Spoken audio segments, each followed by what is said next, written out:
Salut à tous, alors il y avait longtemps que Véronique Jeunesse ne s'était plus fait remarquer avec une déclaration un petit peu maladroite, mais on la connaît, elle a toujours la langue bien pendue, et on a l'impression que les mots sortent plus vite de sa bouche qu'ils ne passent dans son cerveau.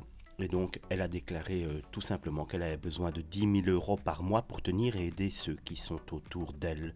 Et oui, 10 000 € quand certains doivent vivre avec 600-700 € par mois, il y en a qui ferait quand même mieux de réfléchir avant de parler.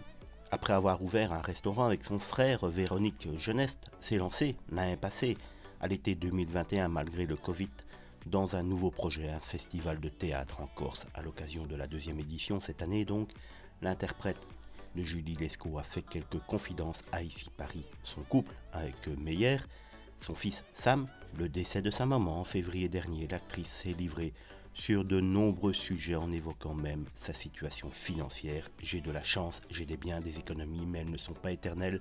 J'ai eu ma maman à charge, la maison de retraite coûtait entre 5 et 6 000 € par mois, ainsi que l'ex-femme de mon mari, a-t-elle d'abord expliqué.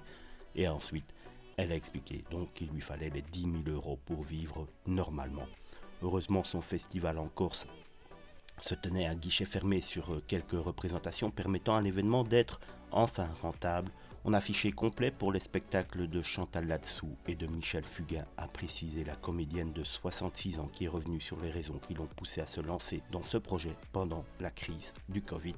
L'année dernière, je jouais dans une pièce qui s'est achevée en octobre. On n'a pas eu de boulot pendant le Covid. Un jour, j'ai entendu aux infos que le ministre de la Culture autorisait le théâtre en plein air et assis et subventionnait les festivals, a relaté l'actrice qui soutenait Marine Le Pen lors de la dernière élection présidentielle.